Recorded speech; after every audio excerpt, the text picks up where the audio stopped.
¿Quiénes nos visitan hoy por primera vez?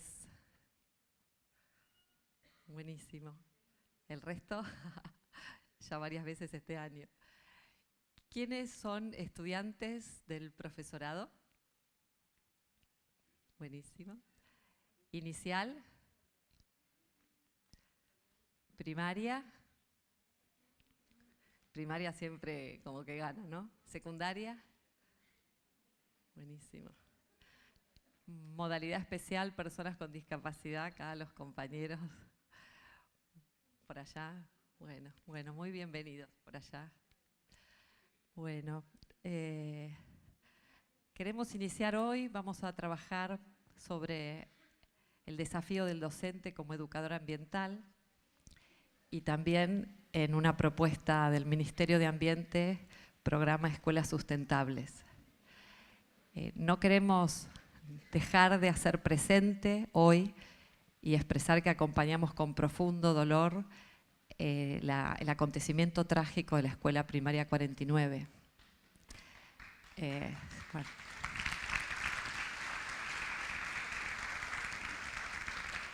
Lamentamos profundamente la pérdida de la vida de 2 educadores muy comprometidos con el cuidado de la vida de la escuela y sus alumnos, de sus familias y de la comunidad educativa.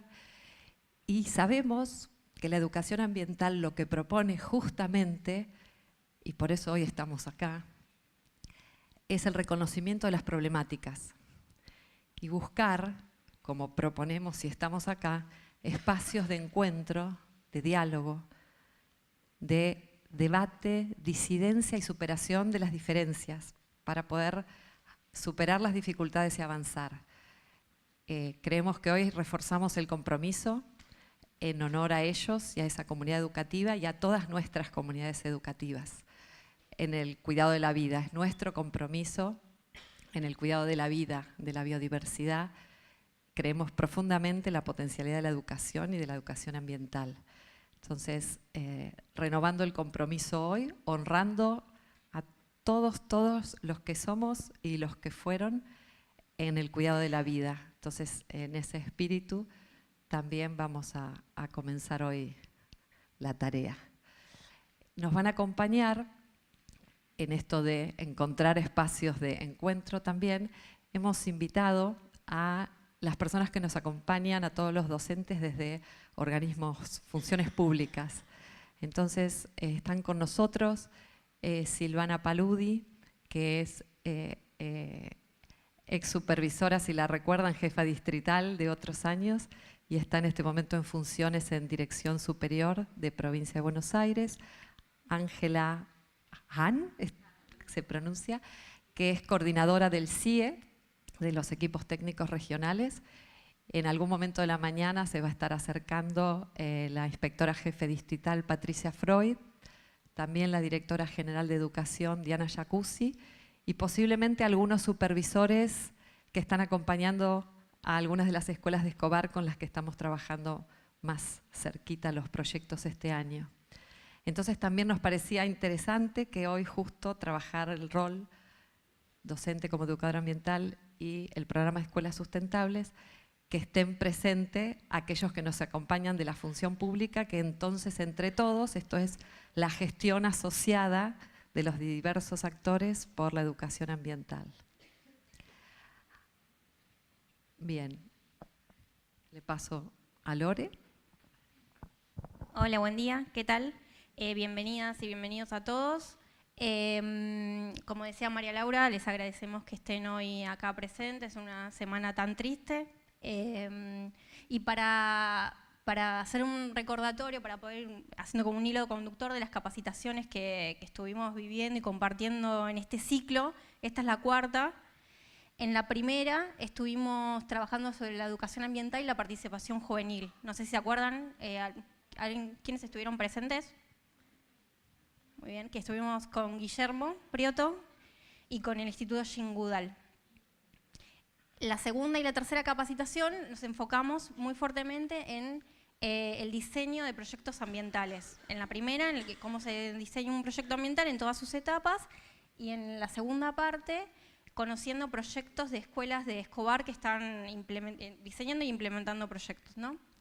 Y hoy lo que vamos a trabajar es el rol del educador ambiental, como bien lo estaba comentando María Laura, y el programa Escuelas Sustentables del Ministerio de Nación, de Ambiente de Nación. El video que estaban viendo al principio,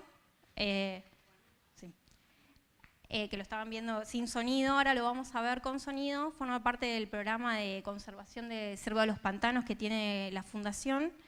Y luego de verlo con sonido, el curador general de la Fundación, Gustavo Gachen, nos va a contar un poco más sobre este programa.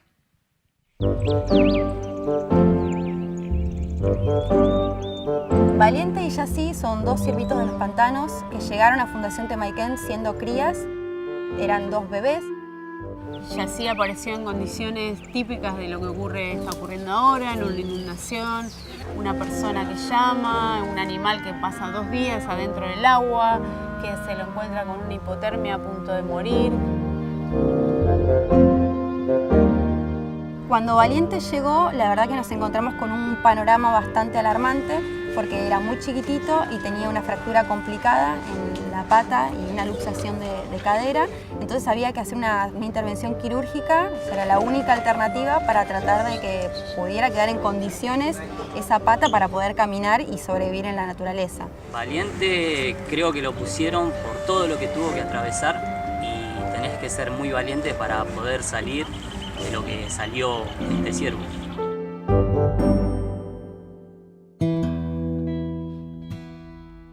En la primera etapa de rehabilitación de Valiente y también con Yací, se priorizó que los animales obtuvieran el alimento de la mejor manera posible y que no sufrieran tanto estrés. Una vez que se dieron de alta sanitaria, pasaron a los corrales en aislamiento humano. Y esto es muy importante porque no tenemos que generar un vínculo, una impronta con los animales para que después los seres humanos, que somos un factor de amenaza tan complicado y que muchas veces son los que matan a los ciervos, no fueran para ellos algo positivo, sino que cuando volvieran a la naturaleza, si ven un ser humano, se alejen. Y ya después, la tercera y última etapa antes de la liberación, se da en un corral de presuelta. Este corral ya es en el lugar de la liberación, es en la isla y es la última habituación en la que podemos decir, listo, estás preparado, podés volver a la naturaleza.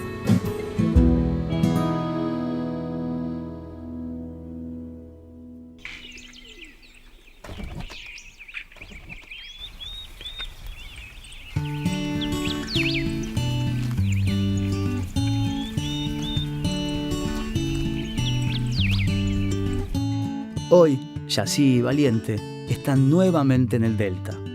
Las cámaras trampa colocadas por los investigadores nos permiten espiar su vida en su hábitat natural.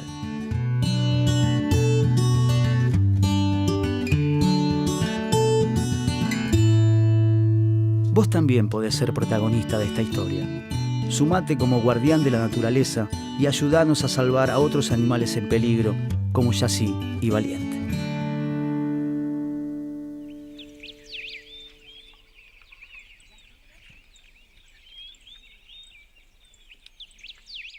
Bueno, como verán, Fundación Temayquén está sumamente comprometida con todo lo que tiene que ver con el delta y nuestros humedales.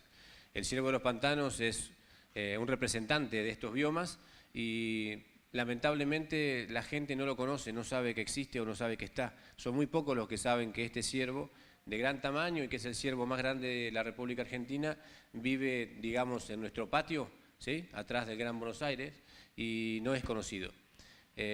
Uno de sus más grandes conflictos que tiene es la caza furtiva. Es un animal muy manso naturalmente, es un ciervo que los machos se plantan y te dejan verlo con toda su cornamenta, como ostentando que son los dueños del lugar, y eso hace de que los cazadores tengan un blanco fácil, digamos. Es mucho más fácil cazar un ciervo de los pantanos que un ciervo axis que está inserto en el delta también, porque alguien soltó ciervos axis que son asiáticos y son animales mucho más esquivos, ¿no? Y entonces la caza furtiva de estos animales, ya sea porque consumen carne la gente y entonces se vende y alguien compra, o ya sea por su cornamenta, que tiene un valor enorme en el mercado internacional, hace de que hoy tengamos un conflicto grave en cuanto a la preservación de esta especie. El otro conflicto que tenemos es el avance del ser humano rompiendo y destruyendo los humedales, y entonces cada vez le queda menos espacios, y cuando vienen las crecidas normales que el río Paraná tiene, que no es algo anormal, sino que es normal, y sube el agua, los ciervos no tienen dónde ir, dónde buscar alimento, dónde buscar refugio. Antiguamente salían de lo que era el delta y podían meterse dentro del continente. Hoy está todo lleno de construcciones y de hábitat humano. Y entonces el ciervo no tiene cómo escapar, así que para los cazadores en esos momentos es aún más fácil porque tiene muchos ciervos en muy poco espacio. Y obviamente en esos momentos el recurso alimentario de ellos disminuye, y eso hace de que en las inundaciones como la última que tuvimos haya una gran mortandad de ciervos. Así que uno de nuestros esfuerzos es trabajar en la recuperación de esos animales, que los recuperamos cuando pasan estos conflictos o cuando la gente erróneamente cree que encuentra un ciervito porque la madre lo abandonó, y en realidad el ciervo está en condiciones naturales y normales, escondiéndose de los predadores, y la madre se acerca solo para darle de mamar, y entonces tratamos de que esa persona entienda de que no es una mascota, entonces lo traemos, lo rehabilitamos y lo devolvemos de vuelta al delta. Es un trabajo enorme, pero que requiere también de la ayuda de todos, y por eso contarles esto a ustedes, que son quienes pueden divulgar esto en sus alumnos, en sus comunidades, y que empecemos a conocer un poco, ¿no?, también lo que tenemos, como digo yo, en el fondo de casa, en el patio, que son todas estas especies que están en peligro y dependen pura y exclusivamente de nosotros. El primero es que tengamos que darlo a conocer y que todo el mundo sepa que existen y que tienen una problemática, y ser nosotros también que podamos colaborar en la conservación de estas especies y sus biomas, ¿no? Gracias. ¿Consultas? ¿Preguntas? Estaría bueno que después entonces puedan visitar nuestro lugar del delta, donde tenemos 2 ciervos, 2 hembras, que no pudieron ser liberadas porque están demasiado improntadas con el ser humano, y entonces liberarlas sería darle una oportunidad al cazador. Entonces es mucho más rico para nosotros poder contarle a la gente y al mundo, y que entiendan y que puedas ver lo que realmente es un ciervo de los pantanos, y como digo yo, está en el fondo de tu casa, y no podemos liberarlo porque las circunstancias de hoy no permiten que ese animal, si lo liberamos, pueda tener una vida normal, porque sería cazada rápidamente, ¿sí? Y lo mismo en el Cine 360, pueden ir a ver allí el video y toda esta historia que es tan emocionante.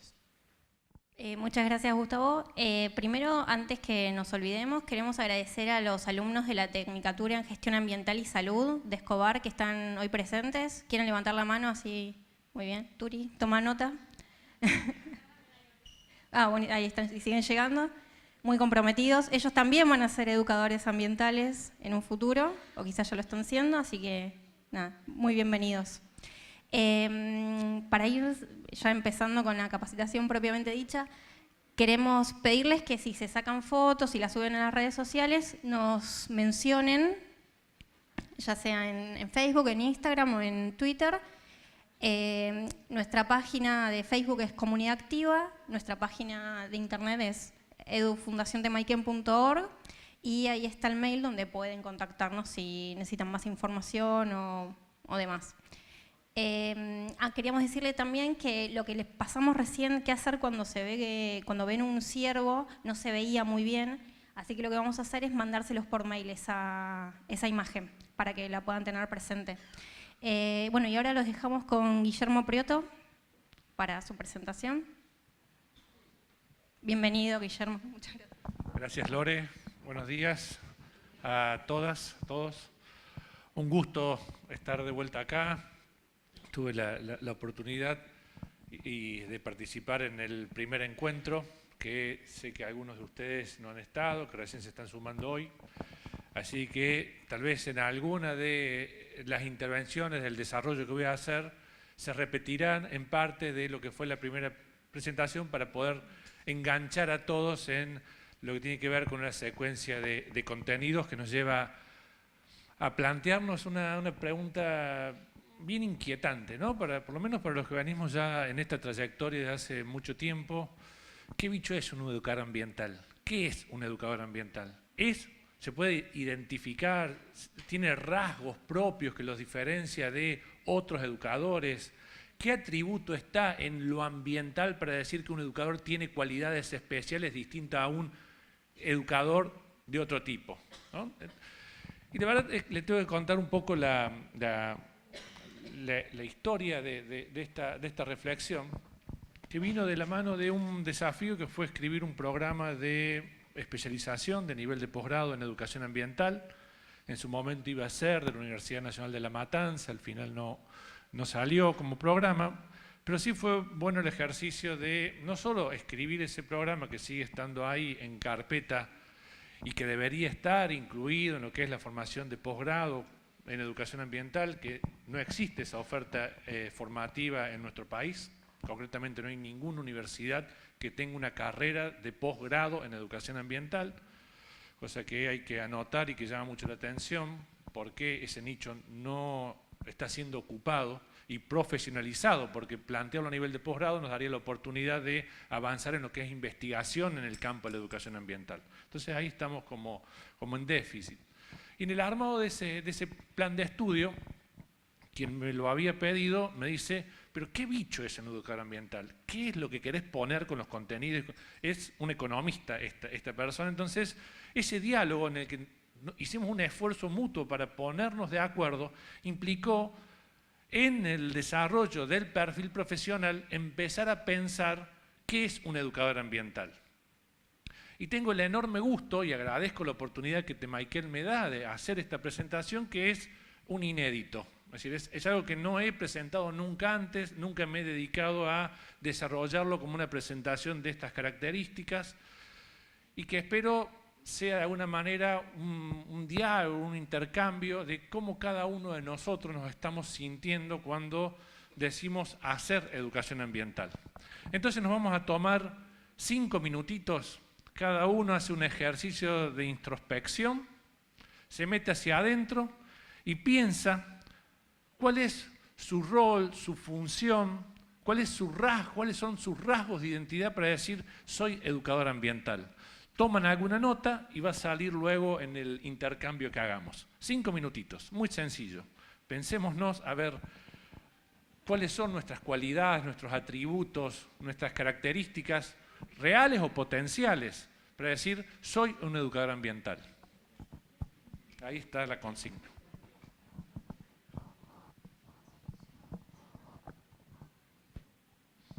Lamento cortar porque veo que muchos están ahí escribiendo, y invitarlos también a quien quiera dejarnos eso que han escrito.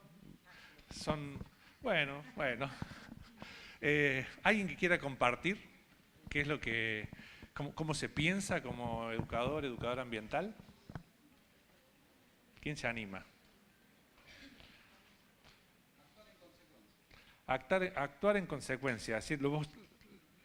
Lo ves como alguien coherente.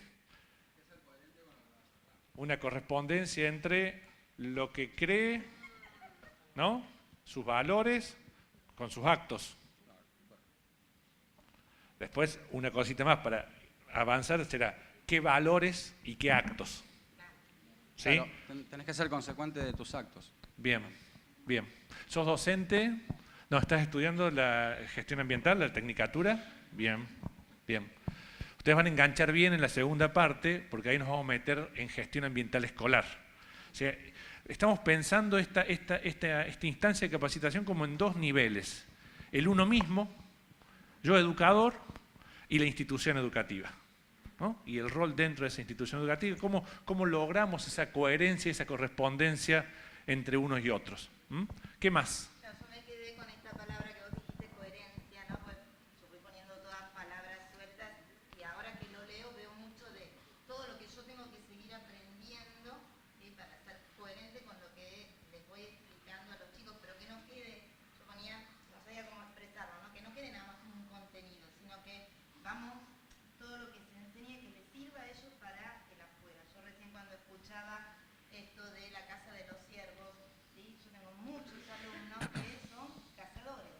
¿sí? Y esos vienen y te cuentan fascinados que cazaron ciervito, que cazaron esto, lo otro. Entonces poder explicarles, ¿sí?, no solamente que quede en un contenido, bueno chicos, miren la extinción, sino que también sirva para que ellos puedan tomar conciencia de que no estamos hablando solamente de un hoy, sino de un mañana, ¿no? Que eso pueda seguir en el tiempo, seguir fuera de la escuela, ¿no?, en su vida cotidiana y aprenden ellos todo lo que hay. Acá se propone dos cosas que son muy importantes en educación ambiental y que indudablemente es uno de los atributos necesarios para todo educador ambiental. Aquí tiene que haber un apasionamiento con lo que uno hace, una fuerte convicción de lo que hacemos, lo que le da sentido a por qué hacemos lo que hacemos.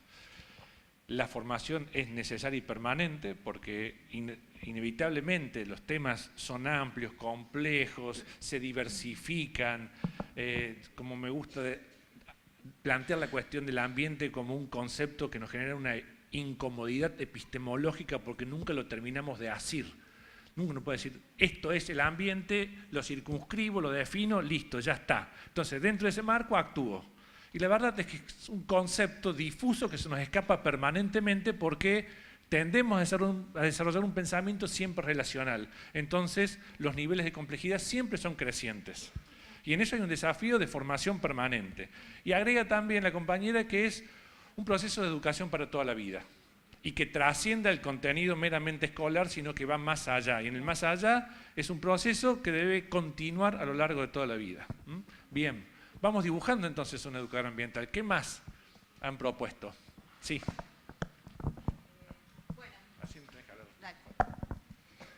Creo que un educador ambiental tiene esto de la pasión, de poder transmitirla por lo que ama y sentirse parte de la naturaleza, que es un poco lo que hablábamos en el primer encuentro, ¿no? Y poder lograr que esos niños, bueno, son infantiles, ¿no? Porque digamos el nivel inicial, sean seres sensibles, o sea, si bien los niños son sensibles, obviamente de por sí, pero esto que decían, ¿no? De los que no queden contenidos y no, porque la educación ambiental también enseña en valores, una educación en valores, y creo que eso es lo que nos queda. Y como sembrarle esa semillita y que se va a ir formando a lo largo del tiempo, y que obviamente esos seres sensibles hacia la naturaleza puedan transmitirlo a otros también, ¿no?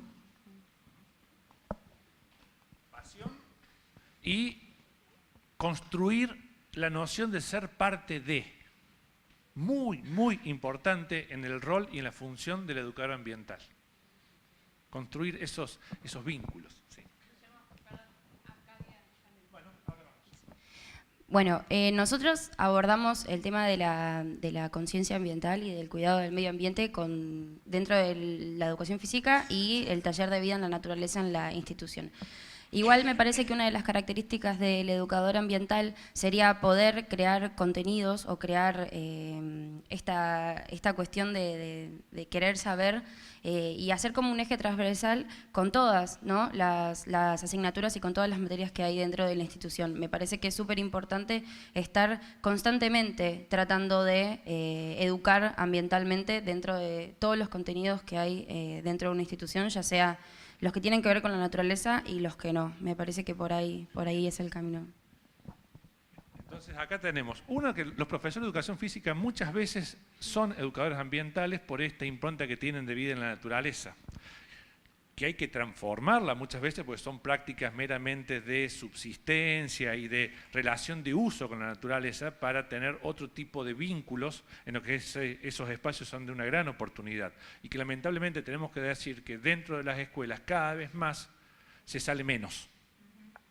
Entonces, hoy ya tenemos generaciones completas de niños que van a desarrollar su infancia y su adolescencia sin contacto alguno con la naturaleza. O sea, seres 100% y completamente urbanizados. Cosa que nos debería llamar mucho la atención y pensar dentro de las escuelas y el sistema educativo cómo hacemos real la posibilidad de esas experiencias vivenciales que son de una intensidad tal que son capaces de transformarnos y que es ir y estar en la naturaleza. Y los profes de educación física tienen un enorme desafío porque hay que superar una formación que tiene que ver con una relación de uso y apropiación, pero una relación de empatía y esto que decimos ser parte de la naturaleza, ¿no? Y tener una actitud muy respetuosa y de cuidado cada vez que se hace una visita y una convivencia con la naturaleza. Sí.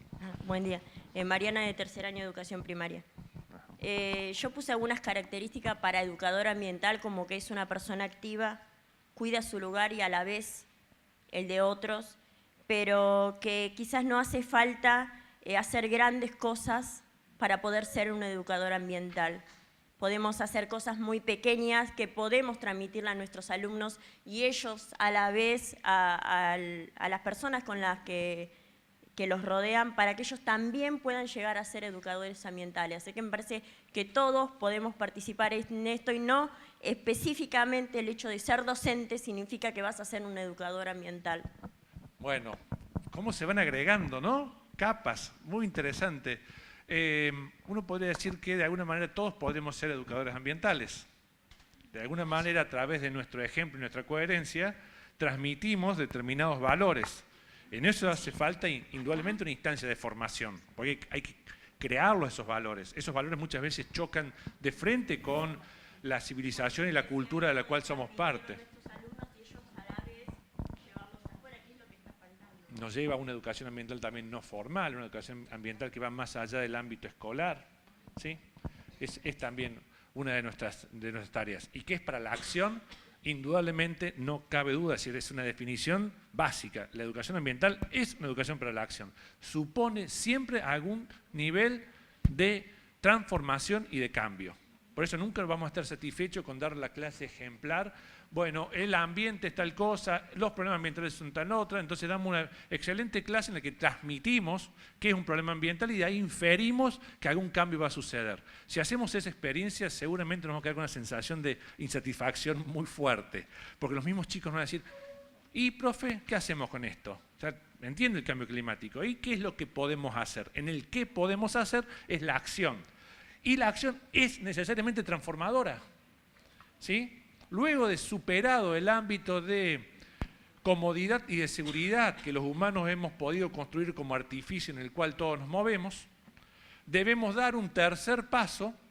El primero es el metabólico, el subsistir. El segundo es armar nuestro mundo de artificio en el cual nos sentimos seguros, protegidos y con nuestro trabajo lo sostenemos. Y luego viene un tercer paso que es la acción misma. La acción misma es la posibilidad de la transformación. Que en definitiva, y como vamos a decirlo más adelante, la educación ambiental es una educación política, porque supone transformaciones y cambios, ¿sí? Entonces está muy bien esta idea de siempre el educador ambiental es un ser muy activo que está permanentemente estableciendo vínculos y promoviendo acciones transformadoras, ¿sí? ¿Qué más? ¿Quién? Sí. ¿Qué tal? Buenos días. Mi nombre es Daniel, soy formador en recursos en salud, así que lo voy a plantear desde ese lugar. Por un lado, en esa área, el educador ambiental debe ser consciente de la importancia que tiene el medio ambiente para el mantenimiento de la salud, ¿sí? Y desde su rol, jerarquizar esa interacción que hay entre el medio ambiente, la actividad humana y la salud. En la provincia de la que provengo, se está tratando de trabajar mucho en esto a partir de los Objetivos de Desarrollo del Milenio, porque la provincia enfrenta un sinnúmero de acciones que contaminan el ambiente y que se está viendo el impacto directo en la salud. Algo que cuando uno habla con el estudiante de enfermería o de las carreras de salud, no lo interpreta. Entonces el docente tiene que asumir este rol de poder ser consciente y poder dar esa jerarquía para que el estudiante lo entienda y pueda relacionar, porque si no, la persona se muere de cáncer y se murió de cáncer. Resulta que el cáncer fue provocado por los agroquímicos que se utilizan en el campo o por las emanaciones de alguna planta fabril, ¿sí? Pero el cáncer es el cáncer y se murió de cáncer, ¿sí? Esa es la... Cuando planteamos el impacto de los problemas ambientales en el nivel de la salud humana y el otro nivel de la soberanía sobre la disposición y uso de nuestros recursos, es cuando perdemos toda ingenuidad en el enfoque ambiental. Porque ahí sí estamos mostrando y demostrándonos que los problemas ambientales no son solo problemas disfuncionales de determinados modelos de desarrollo industrial, sino que directamente nos afectan en nuestras condiciones de vida. Y ahí, listo, esto nos afecta y nos mata. El movimiento contra los agrotóxicos, corrijo agroquímicos, porque agroquímico también puede ser un compost orgánico, agrotóxicos, son tóxicos porque afectan directamente la salud y la subsistencia. Y está más que demostrado que así es. Entonces ahí, cuando una escuela dice, soy una escuela fumigada, cuando plantean el stop cáncer, cuando dicen ya basta es basta, cuando se hace todo este debate tan fuerte en torno al agrotóxico es porque directamente me está afectando a mi salud. Entonces ahí parece que ese enfoque es muy, muy importante porque le da como mucho más consistencia a esta idea que parecía que era medio ingenua de lo ambiental, que tiene que ver exclusivamente con la conservación de la naturaleza, pero la naturaleza es una cosa que está allá y nosotros estamos acá y la verdad que no la necesitamos tanto. Esa mirada tan propia de cómo surge la cuestión ambiental, ¿sí? Ligada exclusivamente al conservacionismo. Los que hacemos conservación nos damos cuenta de la importancia que tiene la conservación en el ámbito social y los que están en el ámbito social se dan cuenta de la dependencia y necesidad de la conservación de la naturaleza. En eso hemos aprendido y eso es lo que llamamos perdido la ingenuidad al abordar la cuestión ambiental. Y la cuestión de la salud y de la soberanía me parece que son dos elementos que ayudan en ese sentido. Sí. Era esto, el sacar el concepto de ambiente que uno tiene y mismo los niños, cuando alguien habla de ambiente lo relaciona inmediato con la naturaleza, con lo externo y no se dan cuenta de que ambiente es desde lo social, desde lo económico, poder agarrarlo e incorporarlo y decirle, mira, ambiente sos vos, es un lugar, es el lugar que estás hoy, mañana en tu casa, es lo que respirás, lo que comés, todo lo que vestís, todo lo que usás. Es como que la persona se apropie de la palabra y que empiece a generar conciencia. Y también lo de educador ambiental me parece tener una formación y que todo el tiempo, nunca te terminás de formar, todo el tiempo aprendés y lo que querés aprender, cuando lo sabés, querés comunicarlo y que la gente lo sepa. Eso creo yo que es lo básico. Y relacionarlo siempre con esto de lo social, somos nosotros que vivimos en este ecosistema que también no solo destruimos a un animal, sino a nosotros mismos y agarrarlo desde muchas aristas de que la gente pareciera que les parece algo externo, la economía con los recursos. ¿Se lo paso? Hola, ¿qué tal? Mi nombre es Adrián, yo soy arquitecto y bueno, y ahora escuchando un poco lo que decía sobre la salud, mi rol es desde la arquitectura, ¿no? Y la arquitectura creo que es muy importante desde el punto de vista no solamente de la arquitectura sustentable de la que trabajo yo para cuidar el medio ambiente, sino desde la salud de las personas que habitan dentro de una vivienda, dentro de una institución, y creo que desde ese lado también se puede aportar para transmitir, para educar, ¿no? Y creo que el gran desafío está en poder no ser solamente formadores dentro de una institución, sino de ser formador de formadores, de poder generar chicos, alumnos con conciencia y que puedan transmitir esto y que cumplan ese rol en las futuras generaciones. Si hubiéramos hecho la capacitación en la fecha prevista, que se suspendió por el partido, nos hubiera acompañado la jefa distrital de Mar Chiquita, que es donde está la escuela sustentable. Entonces ahí la iniciativa es el edificio educa. La forma como fue construido y concebido ese edificio termina siendo un edificio que enseña en sí mismo por su funcionamiento. Sí. Sí, apuntando a eso que decís, bueno, yo trabajo desde un proyecto que se llama Río Sustentable, desde el cual el año pasado trabajamos sobre una escuela rural para mejorar sus condiciones a través de la arquitectura sustentable. O sea, desde la recolección de agua de lluvia, desde la huerta orgánica, desde educar sobre la energía solar a través de los dispositivos, la recolección de residuos. Creo que tiene que ver mucho con esto que vos mencionás de la escuela sustentable de Mar Chiquita.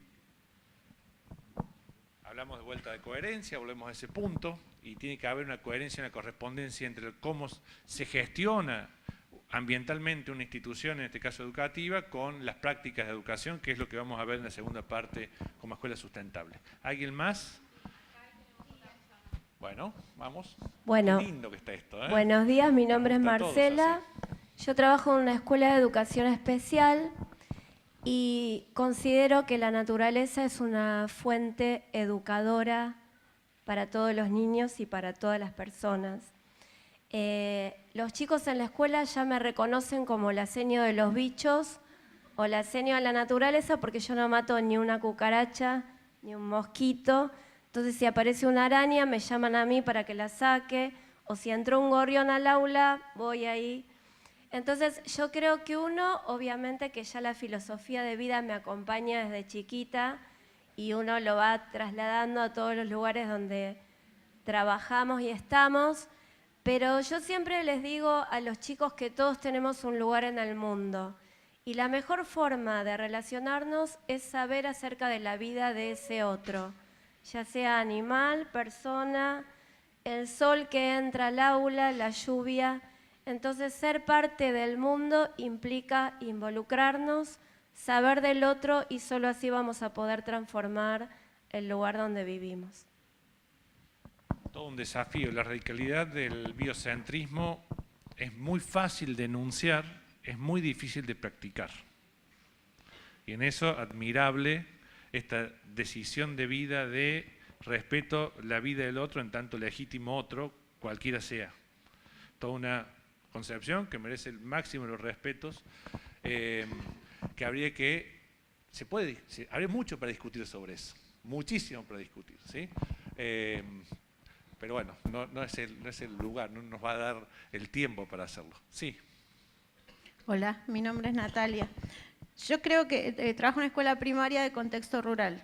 El educador ambiental es sobre todo comunicador, pero a mí se me presenta una dificultad. Muchas veces, como el tema de los agroquímicos, yo tengo que transmitir valores, que estoy completamente convencida, que van en contra de la cultura de las familias. Mi escuela está en un contexto de chacras, con esto de los agroquímicos, con el tema del mascotismo, y yo creo, tengo un gran respeto por mis alumnos y por sus ideologías. Es ese traslado de ese nuevo valor, porque esto de la educación ambiental, si bien hay personas que hace mucho tiempo lo estudian, para las familias es algo nuevo, esto de que hay cosas que no son basura, hay cosas que se pueden reciclar, esto de que lo que a ellos los beneficia en cuanto a sus cosechas, en realidad nos mata. Entonces, cómo a veces mi problema, mi incógnita es cómo pasar esos conocimientos sin faltar el respeto a los valores de mis alumnos, sin ponerlos a ellos en el lugar de tener que ir a su casa y decirle, papá, vos esto que estás tirando es veneno y nos va a matar. Los animales debemos respetarlos, las mascotas necesitan cuidado, hay animales que no lo son, que no son mascotas. Entonces, como educadora, lo que a mí me hace ruido, lo que busco, la forma de cómo transmitirlo, es eso. Si bien estoy totalmente convencida, ¿no?, de que tiene que haber un cambio, de que tenemos que cambiar, ese es no sé si me entiende. Sí, muchas gracias. Y espero que luego de la presentación volvamos a esa misma reflexión a ver cómo hacemos los educadores ambientales con el mar de contradicciones en el que nos toca nadar. ¿Sí? ¿Cómo hacemos con eso? Y además respetar la diversidad y ser firmes en los valores. Entonces, realmente es una tarea titánica la nuestra, ¿eh?, que quiero que reflexionemos bastante en profundidad sobre los mismos. Una primera pregunta que nos deberíamos plantear es ¿qué hacemos cuando hacemos educación ambiental? Y acá aparece siempre la heterogeneidad y la diversidad de prácticas, ¿no? Bueno, salimos a la naturaleza, hacemos observación de ecosistemas, identificamos especies, hacemos senderismo, de nuestros espacios de reflexión y de empatía con lo natural, estamos haciendo educación ambiental, perfecto. Vamos a un microbasural clandestino, trabajamos con los chicos del tema de disposición de los residuos, estamos haciendo educación ambiental, ¿sí? Nos embargamos en el cambio climático, entonces tratamos de darle toda la información, más allá de que sea un tema global y bastante abstracto, para decir, bueno, este fenómeno existe y lo tratamos, estamos haciendo educación ambiental.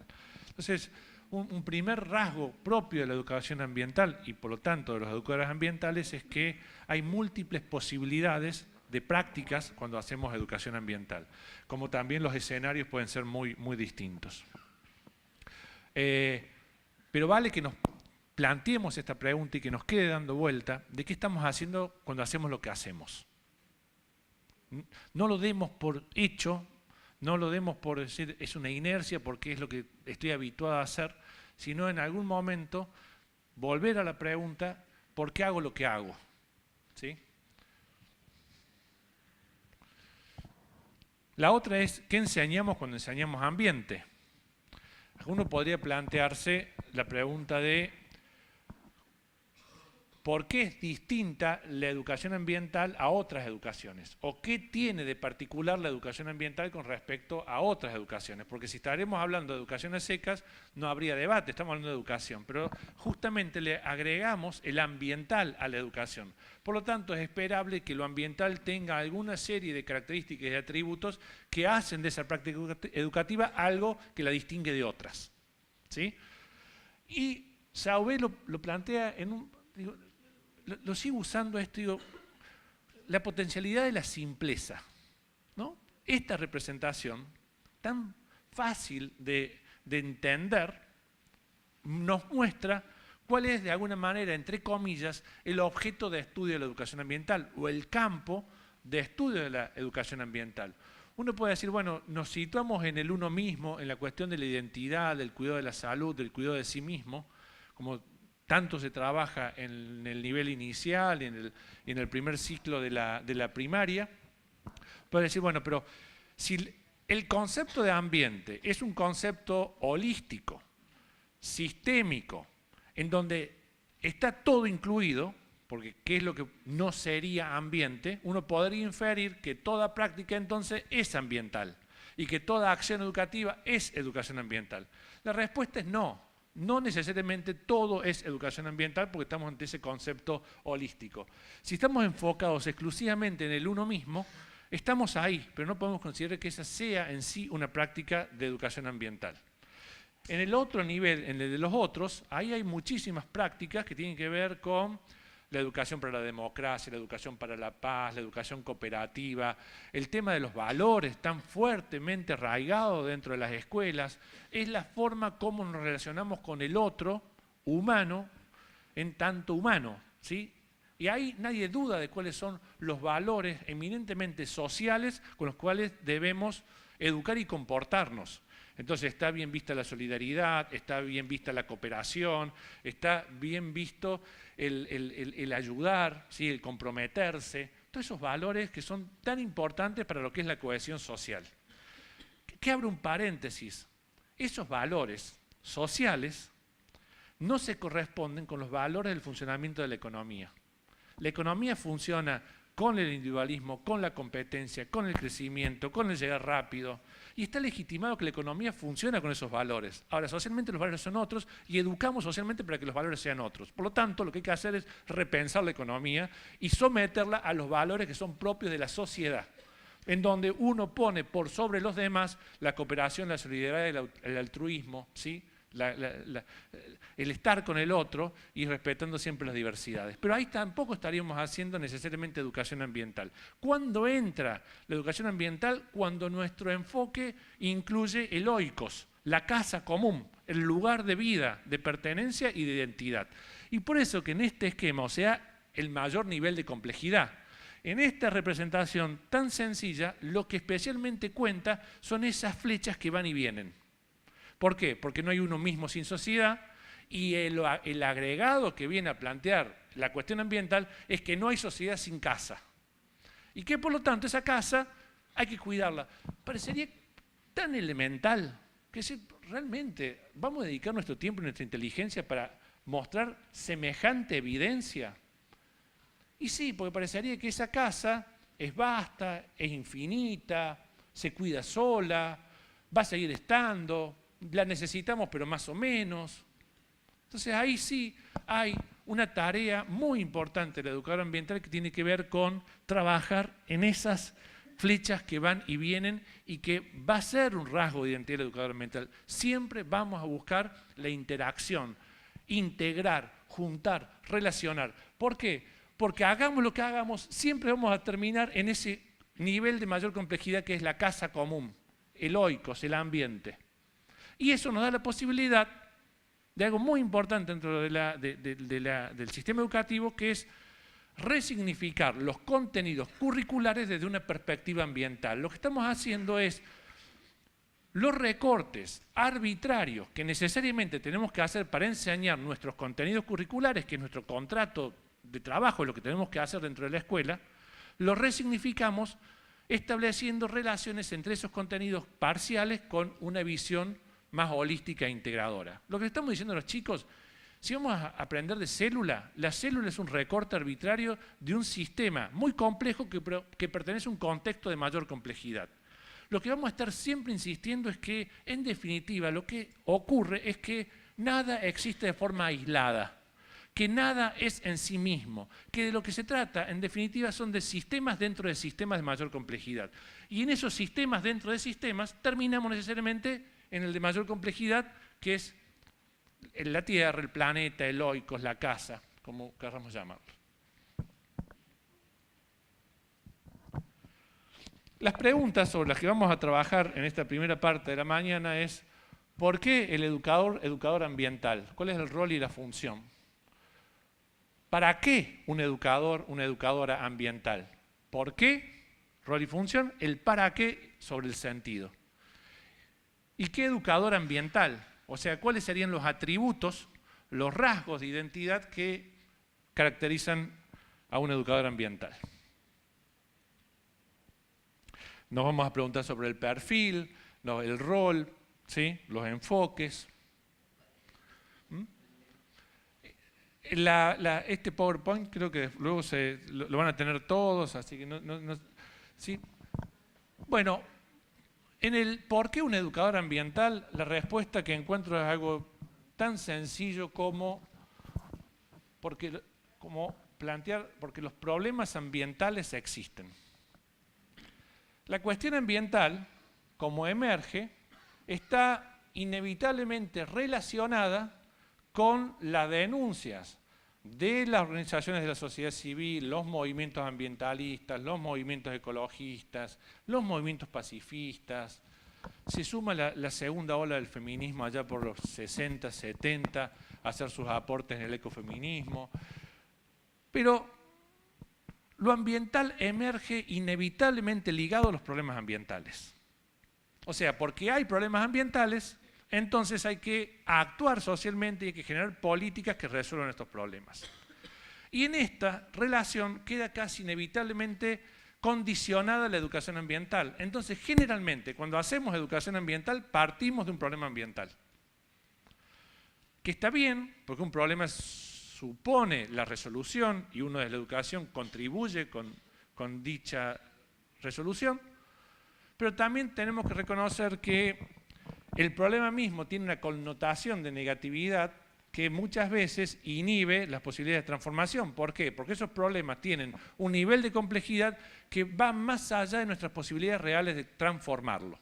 El ejemplo más extremo sería cambio climático. Perfecto. Ahora, por más que incentive el uso de la bicicleta, usar menos el coche, disminuir el consumo de gas y de electricidad, sabemos que eso no mitiga el cambio climático. Es un aporte éticamente correcto, pero lejos de producir la tendencia de aquellos que son efectivamente los que más emiten, que no somos justamente nosotros, ¿sí?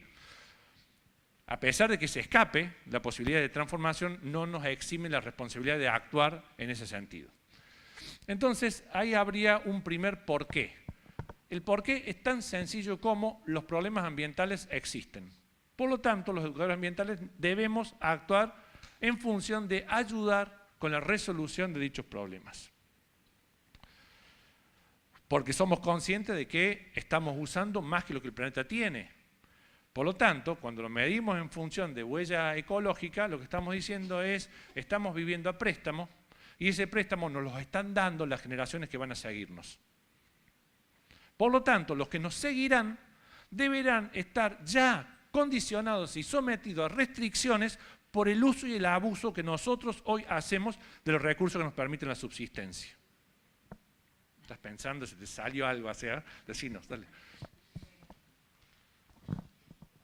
No, un poco también en función de lo que usted está diciendo, cómo movernos también en que el foco quizás no está tanto puesto en la naturaleza, sino en cómo las personas actuamos, impactamos, o bueno, lo que hacemos las personas respecto a la naturaleza, ¿no? Como mover un poco más el eje desde las ciencias naturales a las ciencias sociales, la perspectiva respecto del cuidado del medio ambiente, ¿no? Muy importante el aporte, que va a surgir un poco más adelante, pero los problemas ambientales no son problemas de la naturaleza, son problemas sociales en términos de los métodos de apropiación de los sistemas naturales para la explotación de esos sistemas, ¿sí? Entonces, cuando vemos esto, y esto no es un invento, esto es Naciones Unidas, cuando dice estamos ya sobrepasando la capacidad de carga del planeta, estamos usando más que lo que el planeta da, por lo tanto estamos viviendo a préstamo, inevitablemente acá encontramos fuertemente un porqué el rol y la función de un educador ambiental. Hay que volver a vivir con lo propio, y lo propio es lo que el planeta tiene, y asegurar que los que nos seguirán dispondrán por lo menos de la misma, del mismo stock de recursos. Hay autores como Castoriadis que dicen que tal vez el mayor reproche que nos vayan a hacer las generaciones que siguen es el de la pérdida de la biodiversidad. Ese laboratorio fabuloso que es la naturaleza, que a través de millones y miles de millones de años de continuidad y diversificación de lo vivo, en un proceso de transformación y adaptación permanente, en donde se caracteriza por lo diverso, por lo heterogéneo, por la plasticidad, sobre todo por algo tan importante como es la evolución avanza en función de las contingencias, el azar como necesidad. Nuestro sistema de desarrollo es rígido, lineal y altamente inseguro, porque ante la más mínima falla el sistema colapsa. Por lo tanto, funcionamos de una manera completamente distinta a cómo funciona la naturaleza. No hemos aprendido. Hemos hecho un esfuerzo tan denodado para ser distintos a la naturaleza que hemos creado un mundo de artificio que funciona completamente diferente a la naturaleza. Y además con una enorme capacidad de manipular la energía y la materia que nos permite lograr cambios globales. Haber logrado cambios en el clima es una tarea enorme que tenemos los humanos y que hemos logrado. Hemos logrado, malamente hemos logrado, ¿sí? Igual sabemos, y ahí la compañera biocéntrica va a decir, bueno, sí, está bien, pero la naturaleza va a seguir y la vida va a seguir y se va a... Sí, en todo caso, este es un momento de disrupción dentro de un proceso que no tiene tiempo porque tiene todo el tiempo. Estamos hablando de escalas de miles de millones de años. Los humanos, 200.000 años, 500.000 años, 1 millón... Es nada. Es nada más que un instante. Entonces, teoría Gaia diría, no nos preocupemos, la vida va a continuar. Pero ahí entra los valores que son eminentemente humanos y las responsabilidades como especie. Porque ahí hay una cuestión muy complicada. Sabemos que nos enfrentamos entre escenarios de profundas restricciones. Pensemos en el escenario energético, claramente con la dependencia fósil. Entonces, si somos muchos los humanos, podríamos soportar una fuerte merma o disminución de la población humana para que podamos subsistir como especie. Eso desde un punto de vista ético es inadmisible. Porque de lo que se trata es que debemos subsistir todos. Bancarnos la idea de un descenso brusco de la población con miles de millones de personas que van a sufrir y van a quedar literalmente afuera y se van a morir, no es un argumento ético que podemos decir, por lo tanto los humanos vamos a seguir viviendo porque viviremos en otro planeta, viviremos de otra manera, ¿sí? Pues la verdad, en definitiva, lo que oculta es algún cinismo muy profundo que viene del enfoque eurocéntrico, que es los pobres sobran. Y además de que los pobres sobran, se reproducen mucho y degradan su propio lugar de vida. Eso es lo que hay que desmontar completamente, y ahí es cuando pongo un contrapunto con el biocentrismo. Nosotros tenemos una primer tarea y eminentemente de responsabilidad profunda, que es que debemos conservar la vida humana. Y la vida humana depende de la integralidad de todo el sistema, porque somos parte. Pero no podemos dejar de defender la conservación de todas las vidas humanas, y en particular de los más débiles, de los más pobres, ¿sí? y nunca desde el discurso de sobran, se reproducen y tienen hijos para cobrar la asignación universal por hijo. Ese es el discurso que nos genera un enorme desafío para ver de qué manera podemos vivir todos con lo que tenemos. Y el todos es todos. Y cuando decimos todos, le agregamos también con dignidad, no mera subsistencia, no llegar a las calorías mínimas para mantenernos nuestras funciones metabólicas normales o más o menos ahí. No, le agregamos el todos con dignidad. Entonces, sabiendo eso, es una advertencia muy fuerte y un compromiso radical que los educadores ambientales tenemos. Entonces reconocemos que estamos ante un sistema de desarrollo que funciona mal. Hay que cambiar el sistema de producción y consumo, que producción y consumo por supuesto no es lo mismo que desarrollo. Empezamos a problematizar la idea del crecimiento permanente y empezamos a sospechar de qué se trata el progreso humano. Siempre encandilados por la innovación tecnológica. Ese faro encantador que es la tecnología, es lo que parecería que nos muestra de cómo los humanos progresamos. Entonces aparecen los dispositivos cada vez más sofisticados, cada vez más alucinantes, cada vez nos generan mayor atractivo y sobre todo en los niños y en los jóvenes. ¿Sí? Ese faro del progreso, hoy podemos decir, es realmente necesario. ¿Es necesario ir tan rápido? Esta innovación que solo se retroalimenta en función de que las innovaciones se puedan vender, ¿es progreso? ¿Eso es el progreso humano? Y no va a decir alguien compañero de salud, no, el progreso humano pasa por aumentar la esperanza de vida, por disminuir las enfermedades, por disminuir las pandemias. Perfecto. En eso hay indudablemente un gran mérito y un gran logro del desarrollo humano. ¿Sí? Que hoy, paradójicamente, entra también en dudas. Porque hoy nadie puede estar seguro de cuánto van a vivir nuestros hijos. No por cuestiones de azar, sino porque la salud de nuestros hijos está condicionada por los agrotóxicos, por sus hábitos alimentarios y por el estrés. Por lo tanto, potencialmente nuestros hijos van a vivir hasta 100 años. Pero las condiciones en las cuales se va a dar esa vida no necesariamente nos da la seguridad de que van a vivir 100 años. La pregunta seguiría es ¿por qué hay que vivir 100 años? ¿Por qué hay que vivir cada vez más tiempo? ¿Sí? Bien. ¿Qué cosas? Lo ambiental da para todo. Y ahí radica esta cosa apasionante que tiene que ver con el siempre saber más, el siempre avanzar, el siempre profundizar y el nunca temerle al hacer preguntas más allá de que no tengamos las respuestas. Porque además, los que hacemos educación ambiental hemos aprendido a navegar en la incertidumbre. ¿Sí? Nos corrimos del lugar de las certezas y las verdades definitivas que nos intentaba dar la ciencia sacralizada del siglo XIX, para decir la verdad es que hoy, cuando nos dicen hay bibliotecas divididas entre si glifosato sí, glifosato no, ¿sí? Nos demuestra ni más ni menos que tal neutralidad pretendida de la objetividad de la ciencia no existe. La ciencia es una acción social, como cualquier otra, condicionada por determinados intereses que son sociales, políticos e ideológicos. Por lo tanto, es importante decir que las 3/4 partes del conocimiento mundial es privado. O sea, ni siquiera estamos accediendo a la producción de conocimiento. Ante esta percepción de crisis y que estamos realmente ya convencidos de que esto no funciona, que funciona mal y que los riesgos son muy altos, tenemos la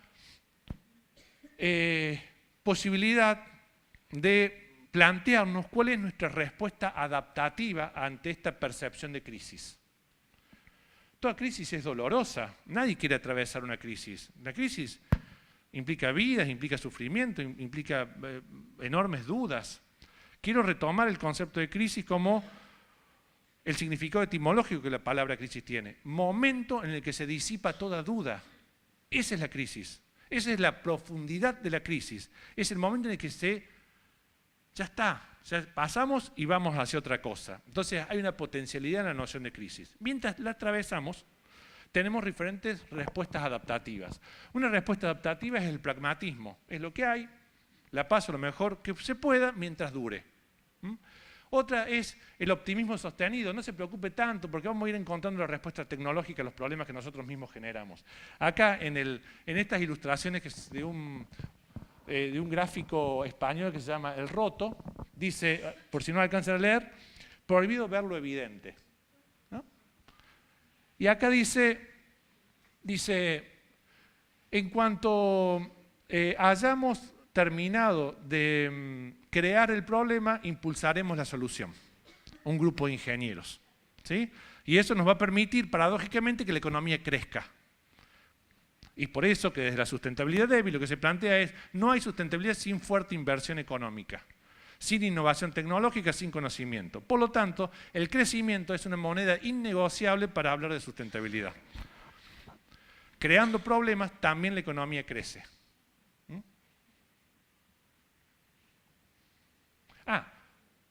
Pesimismo cínico. Descalificar que lo que ustedes hacen, los educadores ambientales, es crear miedo. ¿Cómo se atreve a hablar de que pueda haber grandes pérdidas poblacionales, de que el futuro es de restricciones, que produce cáncer el glifosato y los agroquímicos? Usted está fomentando el miedo, ¿no? ¿Qué está haciendo? Y esa interpelación la hemos tenido y la tienen las asambleas contra la megaminería permanentemente. Ustedes se oponen al progreso, ustedes no quieren el progreso, usted quiere volver a las cavernas, ¿no? Esa es la descalificación de lo que se llama ese pesimismo cínico. ¿Por qué pesimismo? Y porque es difícil que nos pongamos de acuerdo de que estamos viviendo en el mejor de los mundos, de que como vamos es fantástico, de que la verdad es un mundo feliz, en definitiva, el que hemos logrado, y todos somos felices. No es esa la percepción. Es más, cada vez más tenemos la fuerte sospecha que los que nos van a seguir van a vivir peor que nosotros. Entonces, ¿qué felicidad me hablan? ¿De qué optimismo me hablan si la verdad que estamos sospechando que esto realmente va mal? Una cosa es que uno diga, no lo veo, la aceptación pragmática, otra es directamente lo descalifico. Y lo descalifico con agresividad, diciendo, ustedes fomentan el miedo. Pero en el fondo hay un profundo sustrato de escepticismo. ¿Por qué? Porque no lo puedo cambiar. Estamos ante un momento en el que es más fácil pensar en grandes catástrofes que en un cambio profundo del sistema. Nos estamos preparando para posibles y grandes catástrofes. Cuando nos metemos en cambio climático caemos necesariamente en situaciones catastróficas, y las aceptamos y las vemos como posibilidad y que nos generan un gran temor, un gran miedo, pero nos resulta mucho más difícil pensar que efectivamente el sistema puede cambiar en otra cosa. Y ahí realmente es posible que esto cambie, me parece, es tan complejo, son tantos los intereses económicos. Y ahí cuando empezamos a dudar de si esto realmente puede cambiar. Es notable. Sí. Bueno, buen día, antes no me presenté, soy María. No me acuerdo si fue en la primera o en el segundo encuentro que yo comenté. En una feria de ciencias provincial, hace años atrás, habíamos presentado un proyecto sobre cómo, ¿no?, todos los barrios privados que estaban destruyendo los humedales tenían incidencia sobre, acá en Escobar. La feria de ciencias era provincial y cuando nos hacen la evaluación, los evaluadores, que son docentes, que están preparados, nos dijeron justamente las mismas palabras que vos recién dijiste: no podemos ir contra el progreso, así que este proyecto no sirve. Lo dijo también Margaret Thatcher cuando el neoliberalismo llegó a su máxima expresión: no hay alternativa. Y lo dicen los ojeros, lo dice la mesa de enlace, lo dicen los peores, los que fomentan el monocultivo de las mentes. No hay alternativa. Listo, si no hay alternativa, listo, es sentarse cómodamente, esperar que las cosas pasen. Y ahí caemos en este último respuesta adaptativa a la noción de crisis, que es propia de un educador ambiental, que es un compromiso radical, es decir, es lo que debo hacer y no tengo dudas, lo debo hacer sin esperar un resultado inmediato que me satisfaga. Porque posiblemente tengamos resultados muchas veces frustrantes y por eso lo del educador ambiental es de un alto riesgo, ¿sí? Porque no es algo lineal que para cada acción un beneficio directo. Y más si lo que estamos pensando es que las acciones que vamos a hacer van a tener un efecto de mediano y largo plazo. Y más aún, si lo que estamos haciendo es para lo que todavía no existen. Entonces, el por qué, para sintetizar, un educador ambiental, porque los problemas ambientales existen. Ahora, reconociendo que los problemas ambientales existen y si son de una gran magnitud y una gran complejidad, ¿es justo cargar a la educación como el medio a través del cual se va a lograr superar los problemas ambientales? Sí, no, depende. Yo estoy en la postura de que no solo con la educación. Saquémonos esa mochila porque si no nos va a aplastar. Por favor, ya demasiado tiene la escuela, demasiado tiene el sistema educativo, demasiado. Miren cómo empezamos hoy, ¿sí? Demasiado tiene la escuela. Como para decir, bueno, es la educación el medio a través del cual es un medio, es insustituible, es necesario, es fundamental, sí. Ahora, no es el único. La acción... el tiempo vuela, ¿cómo es esto? Yo que me quiero quedar y quedar, bueno. A ver, segundo por qué. Los educadores ambientales tenemos una tarea específica que es exclusivamente nuestra. Un educador ambiental se define por su capacidad para entramar, para relacionar, para juntar. Estamos siempre haciendo ese esfuerzo que muchas veces es intuitivo y luego nos empezamos a formar y nos damos cuenta que es parte de un pensamiento sistémico y luego del pensamiento sistémico pasamos al pensamiento complejo, ¿sí? Pero cuando empezamos a meternos en esto, que generalmente es desde el punto de vista afectivo, intuitivo, por amor a la naturaleza, por solidaridad, ¿sí? Por diferentes motivaciones que es muy bueno indagarlas, ¿no? Hoy no tenemos el tiempo, pero hace a esta pregunta de por qué hacemos lo que hacemos. Entonces, esa tarea, la de unir, la de atar, la de juntar, la de entramar, la de entrelazar, lo de entre, lo de inter, es una tarea eminentemente del educador ambiental. Y me arriesgaría a decir que no hay otro que la haga. Por lo tanto, ahí está nuestro nicho fundamental y nuestro aporte más importante que tenemos para hacer, que es justamente trabajar en ese sentido, en el juntar.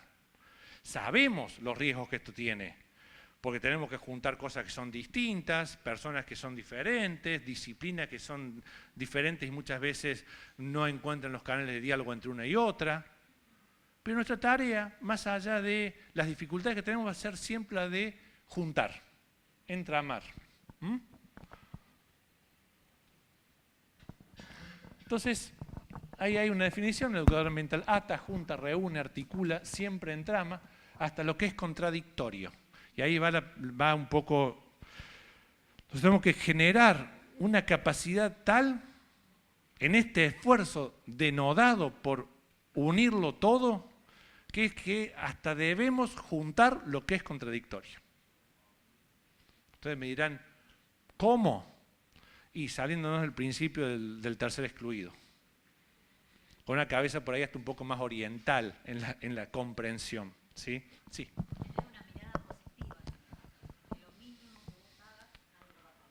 Sí. No es positivo, es negativo en el sentido de que lo positivo reproduce lo dado. La negatividad está en el ser capaz de decir no.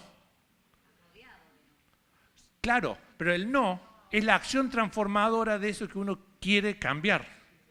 Digo, por esto de la positividad buena onda, lo entiendo en ese sentido, está bien, pero la verdad es que nuestro planteo y nuestra radicalidad tiene más que ver con un no, con un basta, que con hacerlo más eficiente este sistema que consideramos funciona mal. Es un juego esto, ¿no? Estamos yendo y viniendo con las ideas.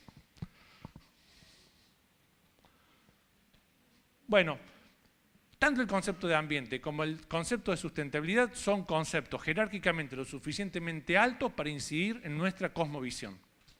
Por lo tanto, un educador ambiental debe trabajar obstinadamente sobre esos dos grandes conceptos.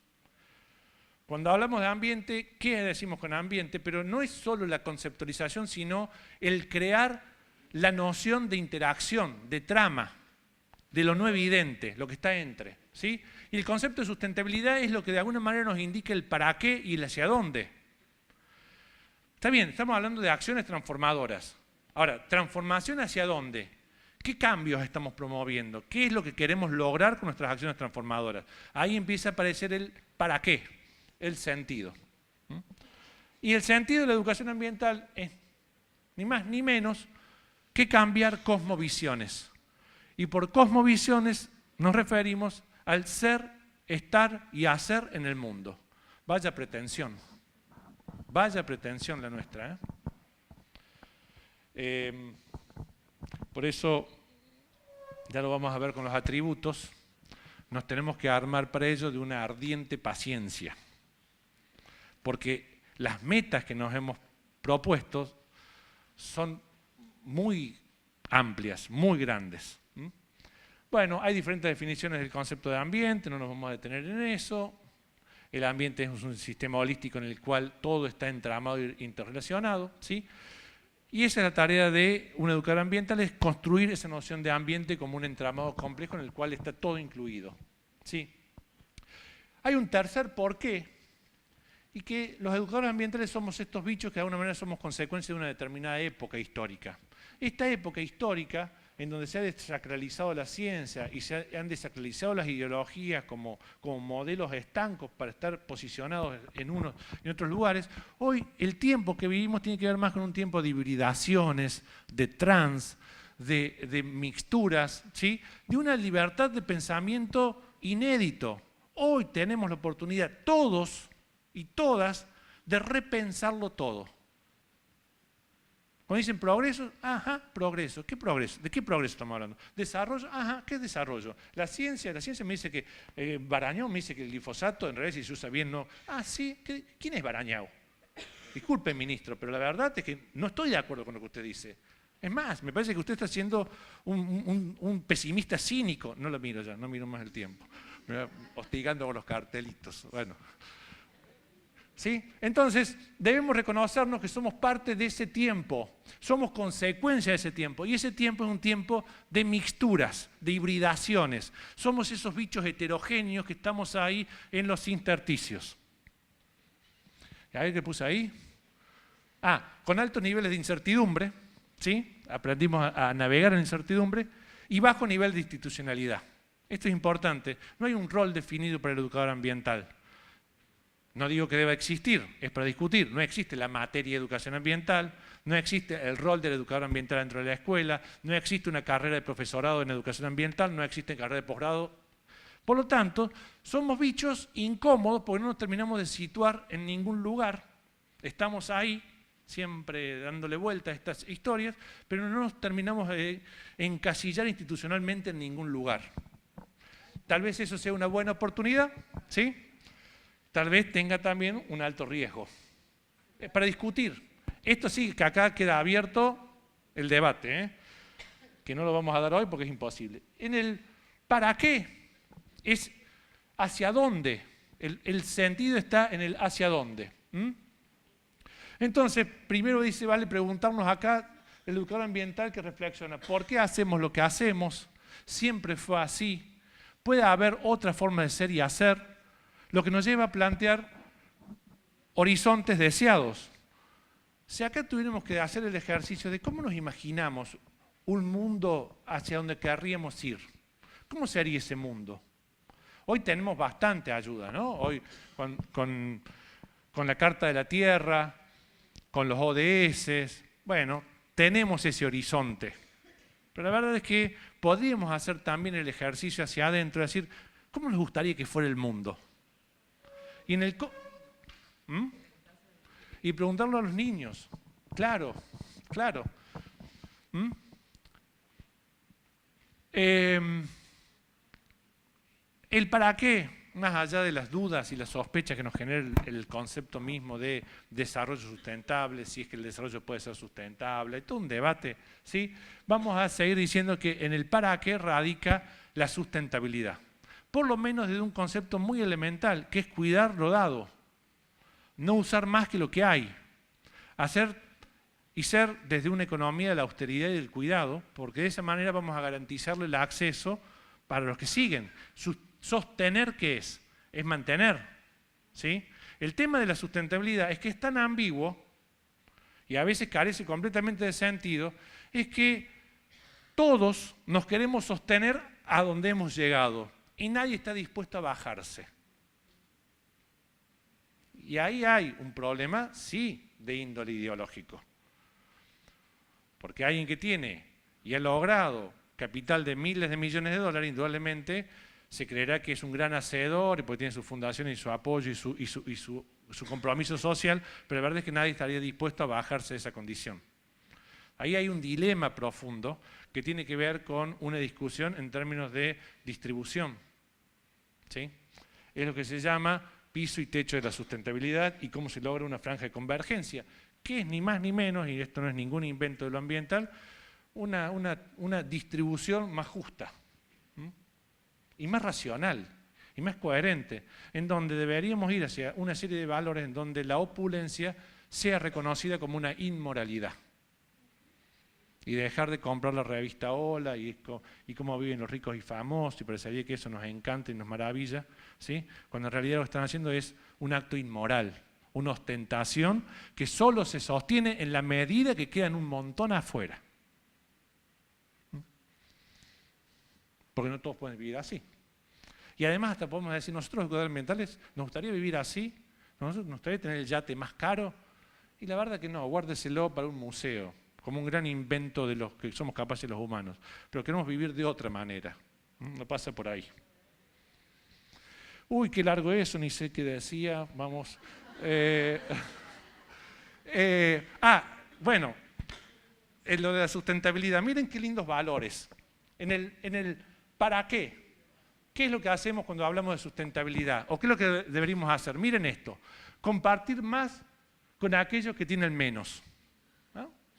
Suprimir el consumo de cosas que son altos consumidores de energía, lo que nos implicaría ir más lento. Qué maravilla sería, ¿no? Ir más despacio. Si podemos tener un poco más de calma, menos carga de trabajo, más tiempo para la familia, más tiempo para la creatividad, más tiempo para el amor, más tiempo para recrearnos, más tiempo para la amistad, más tiempo para lo que en definitiva nos hace humanos. Somos bichos meramente reproductores del trabajo, ¿sí? Y cada vez más, y cada vez nos alcanza menos. Entonces, ahí vamos, todos tras la zanahoria. Y la verdad que sería bueno empezar a desacelerar en la medida que se pueda.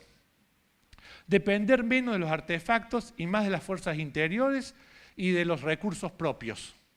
Esto vale, se acaba, esto vale tanto para pensarnos a nosotros mismos como para pensar nuestros estilos de desarrollo, que deben ir cada vez más hacia vivir con lo propio.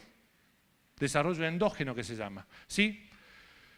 Educarnos para disfrutar de la vida más rica, más plena, más atractiva, más placentera, bueno, y muchas cosas más, no hay tiempo. Cierro con esto. ¿Qué es un educador ambiental entonces? Acá estamos, y esto sí abre el tema de que es necesario un programa de formación en educación ambiental, y creo que el nivel debería ser de posgrado o de postítulos, ¿sí? Necesitamos en nuestra formación manejar grandes campos de conocimiento, nos tenemos que mover con mucha facilidad entre disciplinas. El educador ambiental en esa tarea de unir tiene que manejar campos disciplinarios, aunque más no sea de manera superficial, porque se vanagloria el especialista. El especialista es el tipo que, ¿cómo sabe este hombre? ¡Qué bárbaro! ¿Sí? El tema está que no nos alcanza que sepa de una sola cosa. Necesitamos, y esto es una característica del educador ambiental, que sean generalistas. Un educador ambiental es un generalista. Se mueve la geografía, la economía, la historia, y vamos ahí, caminando siempre sobre el huevo porque nunca vamos a estar seguros de nada. Sí vamos a estar seguros de nuestros valores, de nuestra convicción, en eso no se transa, no se negocia. Ahora, cuando nos movemos entre las disciplinas, y sí, a medida que vamos ampliando vamos perdiendo certeza, seguridad. Pero ese riesgo, incluso hasta llegar a exponernos al ridículo, que muchas veces nos pasa cuando aparece un economista y dice, ¿pero usted de qué economía está hablando? Bueno, y qué sé yo, no sé, a mí me parece que esto funciona mal. Bueno, en un debate nos divertimos todos, ¿sí? Pero nuestro rol es movernos en esos amplios campos de conocimiento. Y además tenemos que saber, además de epistemología y de ética, tenemos que saber de geografía, de historia, de economía. Y además tenemos que saber de educación, porque tenemos que encontrar los medios de cómo. Tener una capacidad crítica, el mundo en el que vivimos no nos gusta, hay que cambiarlo. ahí está el potencial de la crítica. Un pensamiento que busca relacionamiento, ¿sí? Hay algo que es interesante, que es capacidad de coordinación. El educador ambiental tiene que ser capaz de coordinar proyectos donde se articulan los profesores, las materias, y para eso requiere de ciertas cualidades que no necesariamente tienen todos. Entonces ahí tenemos que ver también en nuestra formación cómo trabajamos para facilitar los procesos de articulación de conocimientos. Por lo tanto, requiere de una capacidad de coordinación. Y debe haber otras cosas ahí interesantes que las dejamos y nos vamos para el cierre. ¿Cuáles serían los atributos de un educador ambiental? A ver qué puse ahí. Dice, a quien pretenda ser educador o educadora ambiental, la complejidad, la magnitud y las ganas de transformación superan nuestra capacidad cognitiva, por lo tanto no somos capaces ni siquiera de comprender la totalidad de lo que hacemos y en dónde intervenimos, y de acción, por lo que son necesarios una serie de atributos. Lo pongo como advertencia, ojo que nos metemos en y nos supera, nos desborda, va más allá de lo que sabemos y podemos hacer. Igual nos lanzamos, ¿sí? Entonces, para cuidarnos y no ser pesimistas cínicos o adaptarnos simplemente a lo dado, uy, qué chiquito, ahí dice paciencia. Debemos, como dice el doctor Moren, y me encanta repetirlo, armarnos de una ardiente paciencia. ¿Sí? Entonces, uno de sus atributos es ese. El otro dice firmeza en los valores. Acepto la incertidumbre, ¿sí? Trabajo desde la incertidumbre, promuevo la incertidumbre. La incertidumbre potencia la creatividad. Ahora, en los valores no hay incertidumbre. En mis principios, sobre mis principios que tienen que ver con esa ética de la sustentabilidad, me vienen a echar. No les des las letras, que es lo que tienen que hacer ahora. Me están bueno. Vamos a hacer un corte y una quebrada, enseguida volvemos. Esta lista, no, está muy bien. Lo podría haber pensado mejor. Sigue esta lista. Sigue esta lista. La idea es que ustedes, a través de lo que vamos a llamar un siluetazo, hagan una silueta de un educador ambiental y sigan completando, como si estuviera planificado, esos atributos. Y luego volvemos al cierre y los juntamos entre los que ustedes proponen y los que se pensaron desde acá.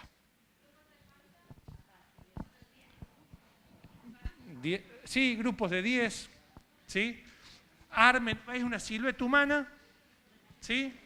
En donde van a cargarlo de cuáles serían los atributos de un educador ambiental. Ya vimos un poco el por qué y el para qué un educador ambiental. Ahora, ¿qué debemos llevar puesto para poder accionar como tal?